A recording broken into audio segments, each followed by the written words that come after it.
Hi viewers, welcome to our channel. TDP announce చేసిన 99 స్థానాలకైతే అభ్యర్థులను అయితే ప్రకటించడం జరిగింది. అయితే దీంట్లో చాలా మంది సీనియర్ నేతలకు ఇంకా కూడా టికెట్ అయితే ప్రకటించలేదు. మరి రెండో విడతలో ఏమన్నా ప్రకటిస్తారా? ఆ సీనియర్లకు అసలు మరి టికెటే ఇవ్వరా? ఎవరా సీనియర్స్? సో ఈ అంశం మీద డిస్కస్ చేయడానికి ప్రజెంట్ మనతో పాటు సీనియర్ జర్నలిస్ట్ జయదేవ్ గారు ఉన్నారు. వారితో ఒకసారి డిస్కస్ చేద్దాం. సార్ నమస్కారం. సార్ నమస్తే. చాలా మంది సీనియర్ నేతలకు ఈ అనౌన్స్ చేసిన 99 అభ్యర్థుల లిస్టులో అయితే వాళ్ళైతే లేరు. మరి వాళ్ళు ఏమైనా సెకండ్ లిస్ట్ లో వాళ్ళకు ఉండే ఛాన్స్ ఉందా? అసలు ఇస్తారా ఇవ్వరా? ఈ సీనియర్ నేతలు ఎవరు సార్ అసలు? నేను ఇంతకుముందే చెప్పానండి. 1982లో టీడీపీ ఆవిర్భావం తర్వాత 83లో ఫుల్ మెజారిటీతో పార్టీ గెలుచుకొని ప్రభుత్వాన్ని స్థాపించాక అప్పుడు 236 సరిగ్గా ఫిగర్ గుర్తులేదు, రెండోసారి 219, 18 వచ్చేట్టున్నాయి. అంత మెజారిటీతో గెలిచిన దాంట్లో అప్పటికి అందరూ యువ నేతలు ఉడుకు రక్తమే. సో ఇప్పుడు మరలా దాన్ని అలా తయారు చేయాలనే ఉద్దేశంతో టీడీపీలో యువగలం అనే పాదయాత్ర ఎత్తుకున్నప్పటి నుంచి కూడా లోకేష్ గారు అదే చెప్తున్నారు, చంద్రబాబు గారు కూడా ఇంటికి ఒకరినే ఇస్తామనే ఉద్దేశం, కాన్సెప్ట్ అదే. సీనియర్ సేవల్ని మరోలా వాడుకోవాలని, లేదంటే నెక్స్ట్ జనరేషన్ వాళ్ళకి ముందు అవకాశం కల్పిస్తే ఉత్సాహంగా పనిచేస్తారనేది ఒకటి.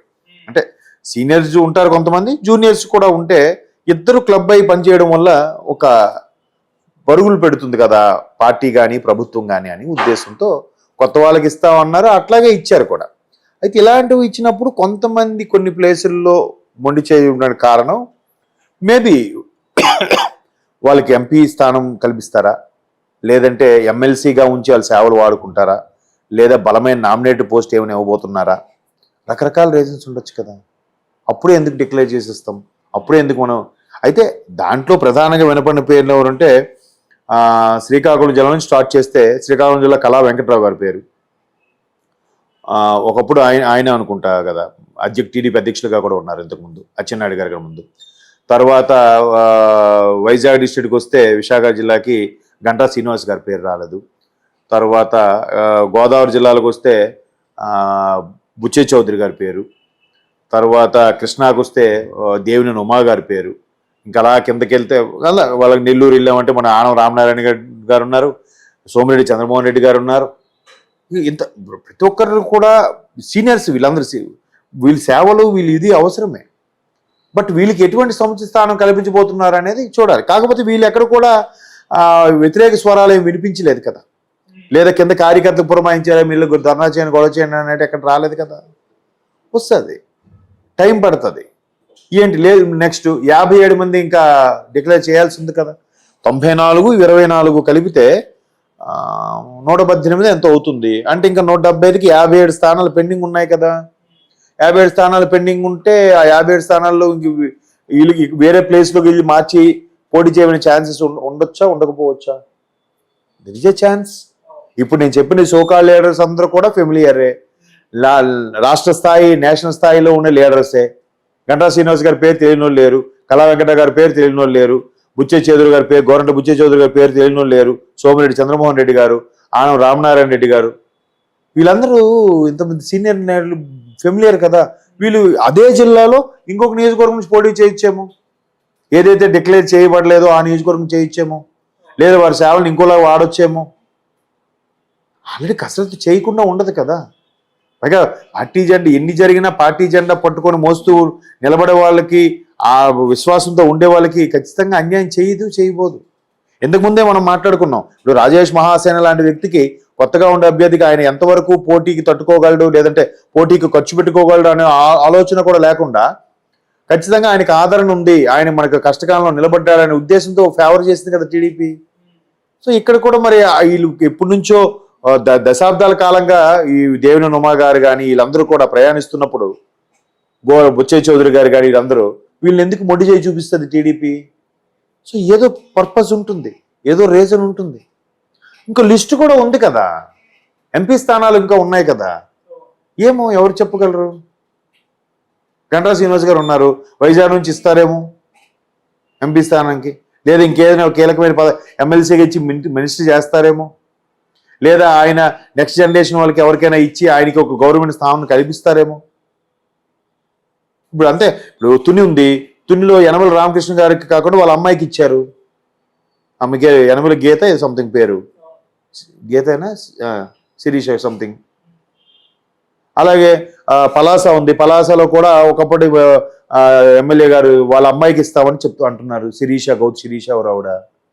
అంటే ఇంకా డిక్లేర్ చేయలేదు, చెప్తున్నాను. అంటే ఇలాగా అలా ఇచ్చినప్పుడు, నెక్స్ట్ జనరేషన్కి ఇచ్చినప్పుడు వాళ్ళ వెనక వాళ్ళ సపోర్ట్ ఉంటుంది. వాళ్ళ ఆలోచన విధానానికి ఎలాగ క్యాన్వాసింగ్ చేయాలి, ఎక్కడ ఎలాగ ఆచితూచి అడుగులు వేయాలి. ఒకవేళ ఈ కొత్తగా వచ్చిన వాళ్ళకి కూడా మినిస్ట్రీ పదవి ఇచ్చారనుకోండి, వాళ్ళు ఒక్కసారి దూసుకెళ్ళిపోకుండా ఎక్కడ బ్రేక్ వేయాలి, ఎక్కడ ఆచితూచి మాట్లాడాలి, ఎక్కడ ప్రభుత్వ పరంగా మాట్లాడాలి, ఎక్కడ ప్రజల కోసం చేయాలి, ఏ సామాజిక కార్యక్రమాలు నిర్వహించాలి, ఎటువంటి సంక్షేమ పథకాలు ప్రజలకు అందేలా చూడాలి అనేది కూడా గైడెన్స్ ఉండాలి కదా. ఓల్డ్ ఈజ్ గోల్డ్ అన్నారు కదా సీనియర్ సిటిజన్స్. ఆ అనుభవం ఎప్పుడు గొప్పదే. కొత్త వాళ్ళకి సీనియర్స్కి అదే తేడా. సీనియర్ ఆచితూచి, అఫ్కోర్స్ ఇప్పుడు ప్రభుత్వాన్ని విమర్శించడంలో, ప్రతిపక్షాలను విమర్శించడంలో సీనియర్సే ఎక్కువ. కొంతమంది జూనియర్స్ తిట్టినంత గిదిగా సీనియర్స్ తిట్టరు కూడా, అంత త్వరగా నోరు పారేసుకోరు. కొన్ని ఎథిక్స్ ఉంటాయి సీనియర్స్కి. మళ్ళీ ఇక్కడ మీరు మళ్ళీ తప్పుతో పట్టద్దు, జూనియర్స్కి ఎథిక్స్ లేవని కాదు. జూనియర్స్ ఆవేశం కొంచెం అగ్రెసివ్గా, మనం త్వరగా ఈ పని పూర్తి చేసేయాలి, రేపు మంది కాదు ఇవాళ పని చేసేద్దాం, మనం మంచి పేరు తెచ్చుకుందాం, ప్రభుత్వానికి లేదా నియోజకవర్గానికి మంచి ఫెసిలిటీస్ కల్పిద్దాం అనే ఆలోచన ఉంటుంది. దానికి సీనియర్స్ జతకరిస్తే, బాబు నువ్వు చేసిన పని మంచిదే, చెయ్యు, కానీ రక్కాదు, ఇలా చేస్తే ప్రభుత్వానికి మేలు కలుగుతుంది, ప్రజలకి మేలు జరుగుతుంది, నీకు పేరు వస్తుంది అని 3 మేళ వెంచి చెప్తారు సీనియర్స్. జూనియర్లకు కాదు, సార్ నాకు పేరు రాపని పర్లేదు సార్, ప్రజలకు హెల్ప్ అయితే చాలు సార్ అంటాడు. ఆవేశం ఉడుకుతూ ఉంటుంది. ఉద్యోగంలో చేరిన ప్రతి ఒక్క ఎంప్లాయీ కూడా నేను పర్ఫెక్ట్గా నిజాయితీగా పనిచేయాలనుకుంటాడు. కానీ తర్వాత కొన్ని పరిస్థితులు, కొన్ని రకాల ఘటనలు ఎదురైనప్పుడు, కొన్ని అనుభవాల దృష్ట్యా మెల్లగా మారుతాడు, లేదా మేనేజ్మెంట్ స్కిల్స్ నేర్చుకొని డెవలప్ అవుతాడు. అటు కాదు అండు, ఇటు అవును అండు, మధ్య రకంగా ఒక దాన్ని ఏమంటారు, లౌక్యం తెలుగులో కరెక్ట్ వర్డ్.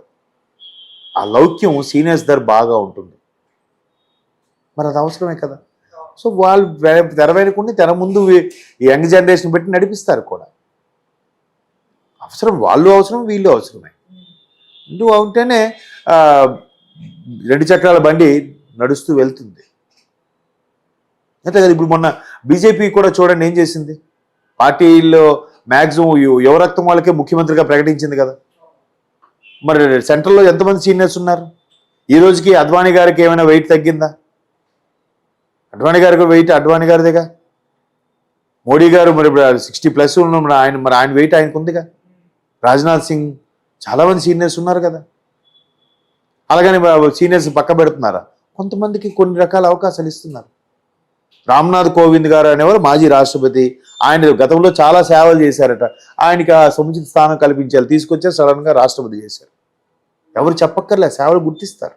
టీడీపీలో కూడా అది ఉంది. బాలయోగ్ గారికి మరి లోక్సభ స్పీకర్, మొట్టమొదటి దళిత స్పీకర్గా అవతరించాడు ఆయన, బికాస్ ఆఫ్ టీడీపీ. నెక్స్ట్ ఇప్పుడు వచ్చే యంగ్ జనరేషన్లో కూడా మహిళలకు కూడా పెద్దపేట వేశారు, చూసారా? అక్కడ అబ్బాయి అనే కాదు, అమ్మాయికి కూడా అవకాశం ఇచ్చారు, సీనియర్స్ తాలూకు అమ్మాయిలకు కూడా. మరి 33% అనేది కూడా న్యాయం చేయాలిగా.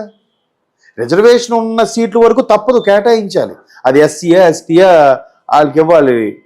మిగతా వాటి దగ్గరైనా ఆలోచించి న్యాయం తీసుకున్నారు కదా, మరి న్యాయం అయినట్టేగా. ఇప్పుడు రేపొద్దు మన తెలంగాణ ఎన్నికల్లో రేవంత్ రెడ్డి గారు అదే దుయ్యబట్టారు బీఆర్ఎస్ని. మీరు ఆడవాళ్ళకి ప్రాధాన్యత ఎంతవరకు ఇచ్చారు, మీరు పోటీ చేయడానికి సీట్లనే కల్పించలేకపోయారని. అక్కడ అది ప్రతిపక్షాలు రేపొద్దు ఇప్పుడు క్వశ్చన్ చేయడానికి ఛాన్స్ లేకుండా అమ్మాయిలకు కూడా అవకాశం కల్పిస్తున్నారుగా. సో అంచేత ప్రతి ఒక్కరు కూడా ఆ సీనియర్స్ వాల్యూ ఉంటుంది, జూనియర్స్ వాల్యూ ఉంటుంది. సీనియర్స్ సేవల్ని జూనియర్స్కి ఎలాగ వాళ్ళ బ్యాక్ బోన్గా ఉండి ఎలా సపోర్ట్ చేయాలనేది వాళ్ళ పాత్ర వాళ్ళకు ఉంటుంది.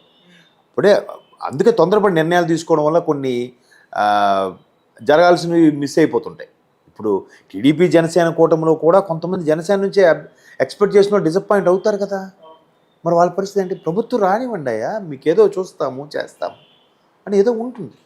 ప్రభుత్వం వచ్చిన తర్వాత పార్టీకి చెందిన అధ్యక్షులకు కూడా పవరే వస్తుంది కదా.